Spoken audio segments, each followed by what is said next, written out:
Welcome. I'm Professor David Loertscher in the School of Information, San Jose State University in California. And today we're delighted to have Tricina Strong-Beebe with us from New Jersey. And Tricia, why don't you introduce yourself and your school? Certainly. Hi, everyone. I'm Tricina Strong-Beebe. I reside in New Jersey, in the state of New Jersey, and I teach. I teach all 9 grade levels, kindergarten through 8th grade, at Haynesburg Township School District, Burlington County. It's about 20 minutes outside of the Philadelphia area. Okay, so we're going to, of all the great things that you do, we're going to kind of focus today on project-based and design thinking projects that are coming through your life. So take a few minutes and describe some different projects at all these grade levels you work with. Certainly, it's hard to kind of narrow it down to a few. So I think the big thing is our library is very inclusive of all learning styles. We have created both a platform of literacy and reading, but also a 21st century makerspace that allows students to kind of explore information, to kind of delve into tinkering, and also to kind of to create that project-based learning skill set as a life skill. So there's so many different aspects to that. So I'm trying to think of like an exact one that would be really great. I often come back to my ELA middle school grade levels where the teachers kind of came to me to develop more ideas and technology to assist them with their learning. So we came out with video game editing, where students were able to create their own video games through the Blacksills EDU program. And we were able to develop a large scale project for each student or group of students for the book that they had chosen. So it was really neat. They were able to actually create settings and as a background, choices, discovery of the character. So they were able to kind of tinker with this video game, but then also transfer that skill over to their peers, with their peers playing the game, reminding themselves of the different plot, setting, characters, decision makings, and then there might be an outcome of how the video game plays out. So that was kind of a really fun aspect of teaching the students, but also collaborating with my content area teachers, our ELA, and we also transferred it over to social studies as well. So that was really a neat project for the kids. That's super. Yeah, some of the other ideas that I've collaborated with is also, we've done coding at a very young age, or kindergarten through first literacy development, where we've done our design thinking around coding. We've also done it around some of our material that we have in the makerspace, like our Keva planks, our expo tables, where they can design as groups. And then they can also present that design to the class, so that that's kind of where they can now collaborate, problem solve together, figure out whether or not that idea will come to fruition. We also have a Lego wall. So that's kind of like that young age through literacy, where we've learned to just gather that information, test their product, imagine and reinvent if needed. A lot of times time is the big constraint. So it's really nice when I can pair out with a teacher where I'll present the product that we have in the makerspace and kind of give it that base level introduction. And then the students get to bring that back to their classroom or back to a project, or a teacher can kind of touch upon it throughout the year. So that's really what makes the learning a lot of fun.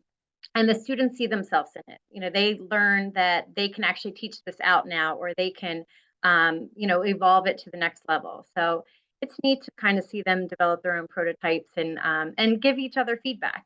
That would probably be more of my younger learners.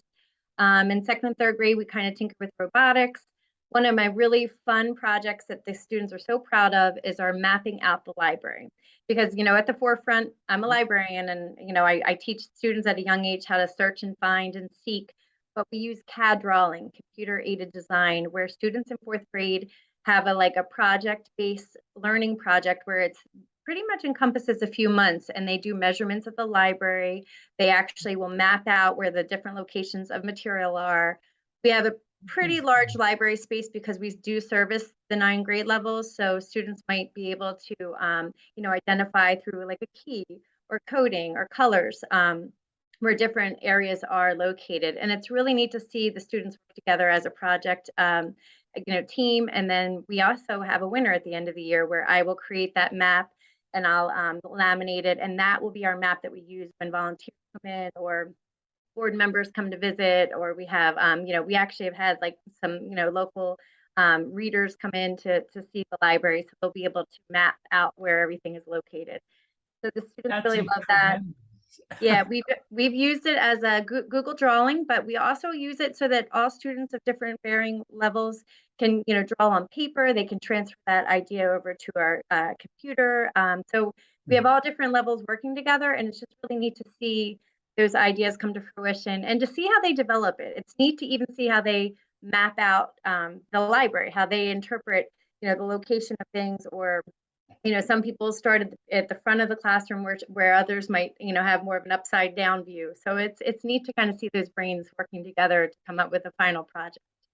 Well, with all of this activity going on, describe how do you create an environment that's so welcoming to all this crazy stuff for a viewer coming in, just all kinds of activity. Well, how do you do this? You know what? And I have to say that the students are my biggest motivators. They are motivated by learning, and they just are motivated by all the really great, vibes that the library comes up with. I'm very fortunate that I have a library clerk. She has been at the forefront of helping with the organizational part. As a librarian, we're research based. We're also very organized. So that has been really instrumental in helping me to prepare for some of the setups, because I go from class to class. I teach 9 grade levels literally each week. I have marking period, middle schoolers, but kindergarten through 5th grade is like a set standard class time. So, but with that being said, my students are in the forefront. I have student assistants that come out. I have students who feel very included. For lunchtime, we have worked out like a student assistance program where they get a certificate and they take pride in their library. It also helps them develop friendships that they might not meet out on recess or at the lunch table. And it really makes them feel like they're taking part of their education, and they're kind of delving into what they are interested in, and it's more personalized that way. So I think that with all that momentum, it's really the students who kind of are the leaders in this project-based learning. They're the leaders in, what comes out of their learning and how they really bring it to the next level.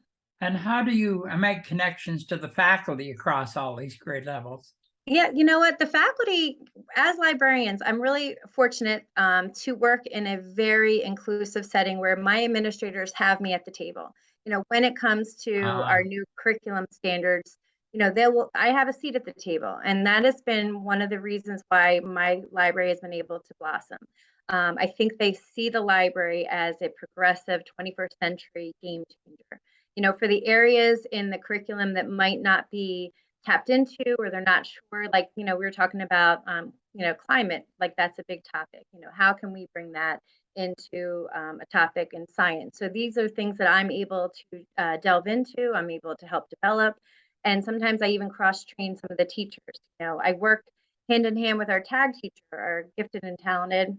We call it talented and gifted. Each school system has a different way of using that term, but for me, it's been great because we work kind of ahead of the game for coding and some of the, design thinking projects, where what I'm planning to bring to the library, since I teach across all grade levels, she will bring to her students so that they can now be student leaders in my setting.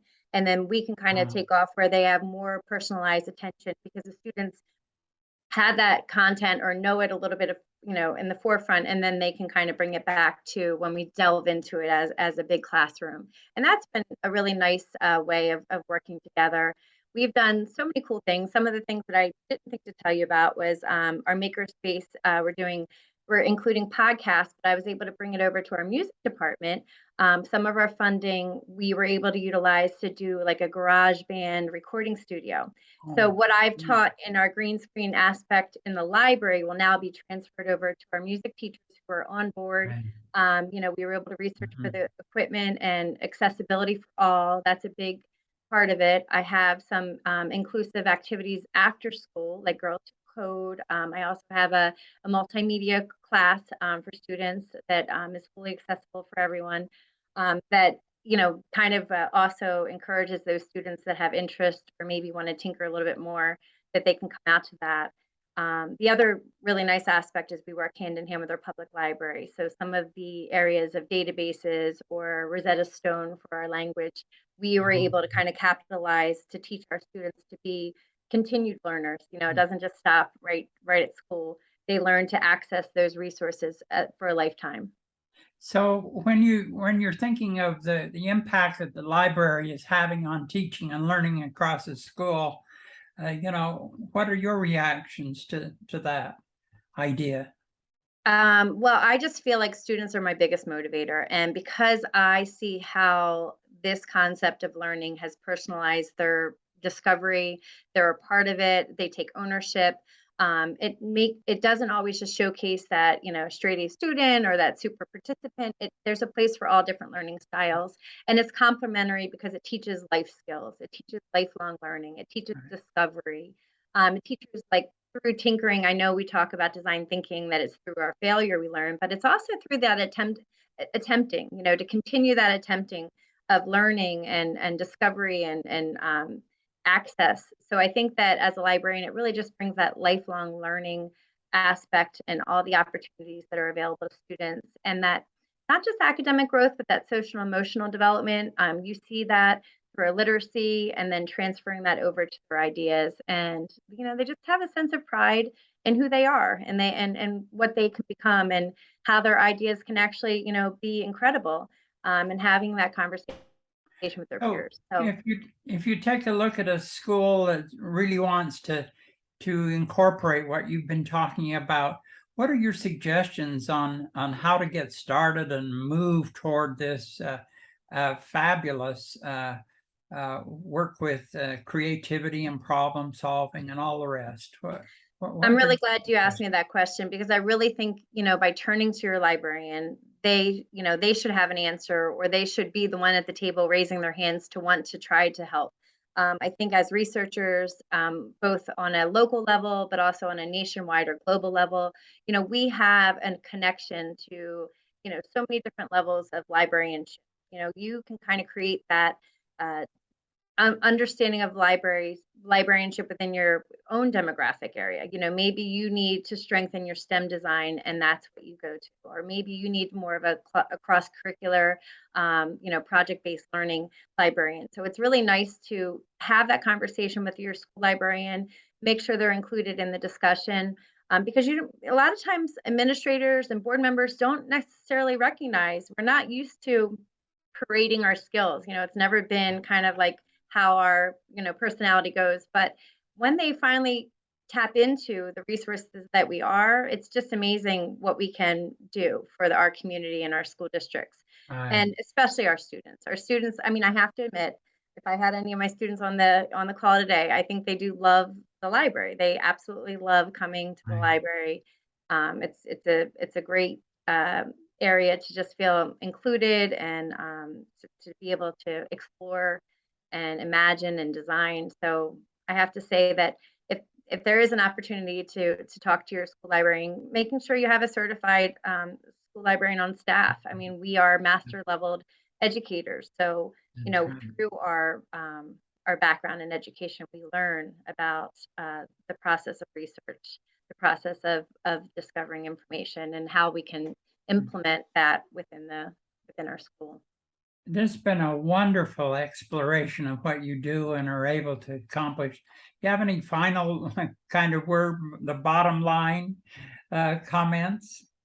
I think the bottom line, wow, that's really hard. I think at the end of it, we're game changers. You know, I think I shared that prior. We had an administrator come out to our state level annual conference, and he had said, you know, he had implemented. I think he ran 21 schools. He had over 20 librarians in each school. You know, every school had a librarian designated, and he said, in his understanding of our profession, we are the game changers, because we are at that position to be able to be utilized in so many platforms, you know, be utilized to help assist so many content areas.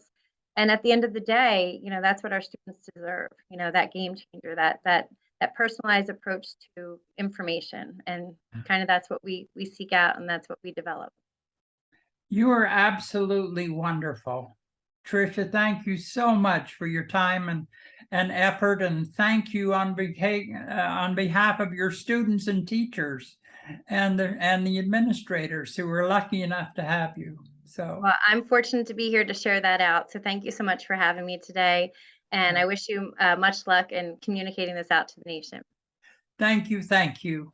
Bye-bye. Bye-bye.